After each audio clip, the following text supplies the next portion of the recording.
In 2021, the New England Journal of Medicine published trial results calling semaglutide, the drug inside Ozempic, one of the most significant advances in obesity treatment in decades.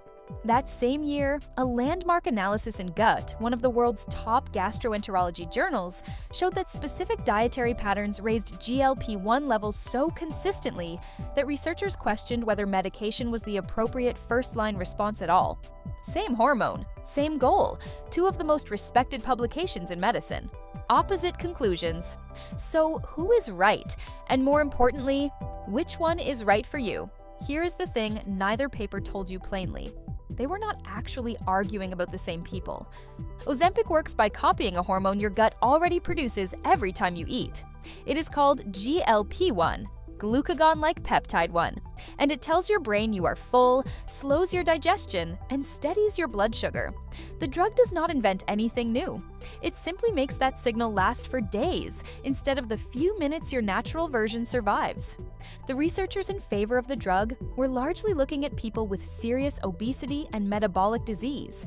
The researchers backing food were largely looking at people who still had time, metabolic flexibility, and a functioning gut response. Both were right, about different women.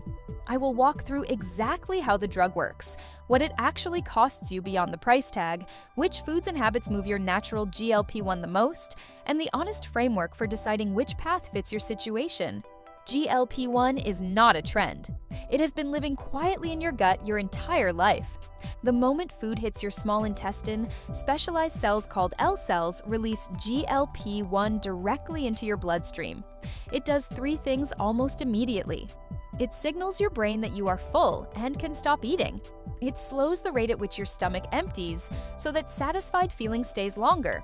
And it prompts an insulin release that keeps your blood sugar from spiking and crashing. But there is a fourth thing, and this is the one that changed everything for millions of women. GLP-1 dials down what researchers now call food noise. That is the clinical term for the background mental chatter that tells you to keep eating, to snack when you are not hungry, to circle back to the kitchen 20 minutes after a meal. When your GLP-1 is running well, that noise quiets. When it is low or blunted, which happens with age, poor sleep, and ultra-processed diets, the cravings get relentless. Drug companies noticed this and moved fast. GLP-1 receptor agonists, the family of drugs that includes Ozempic, Wegovy, and Mounjaro, were designed to hijack that exact system. Not to replace the hormone, but to extend and amplify it far beyond what any meal could produce. The hormone was never the discovery. The discovery was how long they could make it stay. Ozempic does not contain anything exotic. It is a synthetic molecule engineered to behave like GLP-1 inside your body. Scientists call it a receptor agonist, meaning it plugs into the same receptors your natural hormone uses and activates them. The difference is durability. Your natural GLP-1 is broken down by an enzyme called DPP-4 within 2 to 3 minutes of release. Semaglutide, the active ingredient in Ozempic, is built to resist that enzyme. One injection works for a full 7 days. That is the entire innovation. Not a new chemical, a more stubborn version of something you already make. With the signal running continuously, two significant things happen. First, appetite drops sharply. Most women on these medications report that food simply stops occupying as much mental space. Second, researchers believe the drugs gradually lower your body's fat set point, the weight your metabolism has been defending and fighting to hold on to. Over time, the body stops treating that extra weight as the baseline it needs to protect. The benefits extend beyond weight. Studies show measurable reductions in cardiovascular risk, better blood sugar regulation, and for some patients, improvement in sleep apnea. The science is not inflated. For women managing obesity as a medical condition, the results are real. The cost of that power, however, is also real. And that is where the conversation usually goes quiet. The side effects most commonly reported are gastrointestinal, nausea, diarrhea, constipation, and for some women, vomiting severe enough to affect daily functioning. Prescribers manage this by starting at very low doses and increasing slowly, but the adjustment period can run weeks to months, and there is no way to predict how hard your body will push back. The issue that gets far less airtime is muscle loss. When weight drops quickly, it does not come exclusively from fat. A meaningful portion is lean muscle mass, and losing muscle in your 40s and beyond is not a cosmetic problem. Muscle drives your resting metabolism. It protects your joints.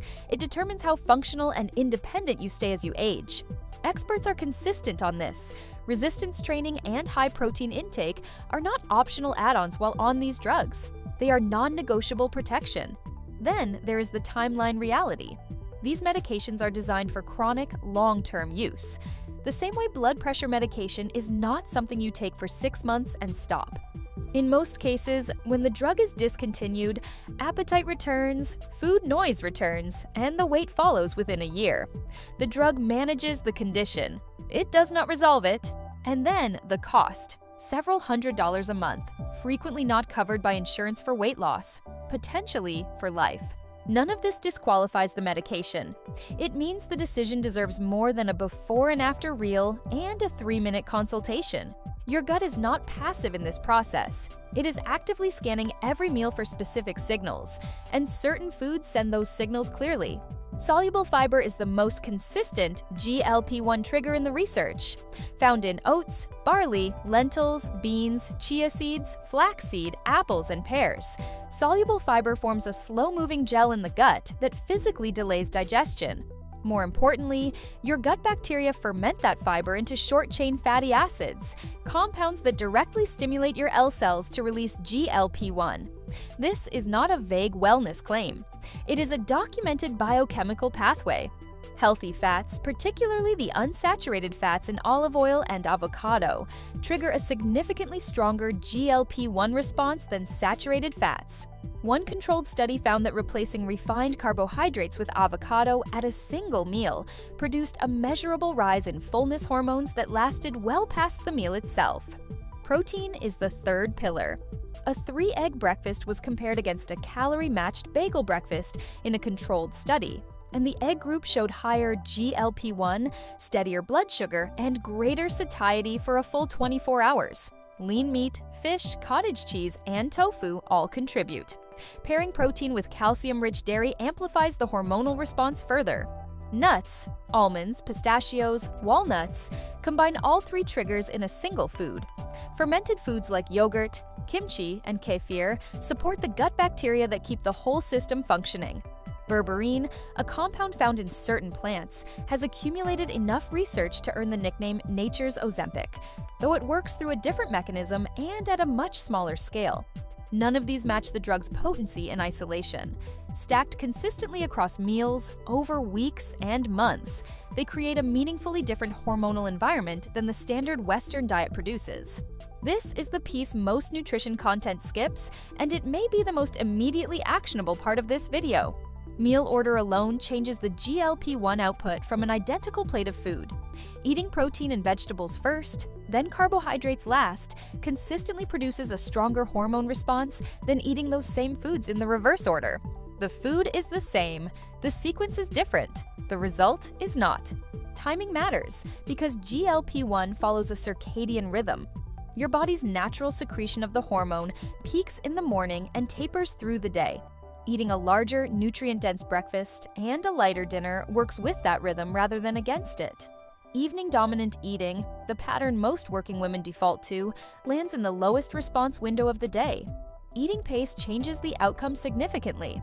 When researchers compared the GLP-1 response from an identical meal eaten over 5 minutes versus 30 minutes, the slower group showed a substantially higher hormone release.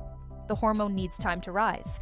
If the meal is finished before it has had a chance to respond, the brain never receives the fullness signal before the damage is done. Chewing and food texture play a role too. Whole foods require more mechanical processing, and that physical work sends earlier satiety signals than blended or purified versions of the same ingredients. A whole apple outperforms apple juice. Solid vegetables outperform a smoothie. None of these cost anything. No prescription required, no side effects. Back to the 2 journals and the tension in that opening. The New England Journal group was right. For women managing serious obesity, significant metabolic dysfunction, or weight-related cardiovascular risk, the drug's power is difficult to match with food alone, and the health stakes justify the trade-offs. The gut research group was also right. For women earlier in the metabolic curve, with functioning gut response, time to build habits, and health conditions that have not yet compounded, food and eating behavior can shift GLP-1 meaningfully enough to make a real difference without the cost, the side effects, or the long-term dependency. There is one more layer specific to women. Perimenopause and menopause alter the hormonal environment in ways that make appetite regulation harder independent of GLP-1. Cortisol from chronic stress increases visceral fat storage regardless of what the hunger hormone is doing. For some women, the real first step is not a GLP-1 strategy at all. It is addressing the hormonal or stress context that is working against everything else. And for women who are on medication, food becomes more important, not less. Eating less means every bite must carry more nutritional weight. Protein protects the muscle, the drug does not. Fiber manages the constipation it commonly causes. Avoiding greasy, spicy, and ultra-processed foods reduces the nausea it brings. The two journals were not contradicting each other. They were describing two different starting points. The question is simply, which one is yours? Both papers agreed on one thing neither stated directly. GLP-1 is the lever. The argument was always about how hard to pull it, and with what tool. Food pulls it gradually and builds something durable. The drug pulls it hard and fast, and for the right woman in the right situation, that matters enormously.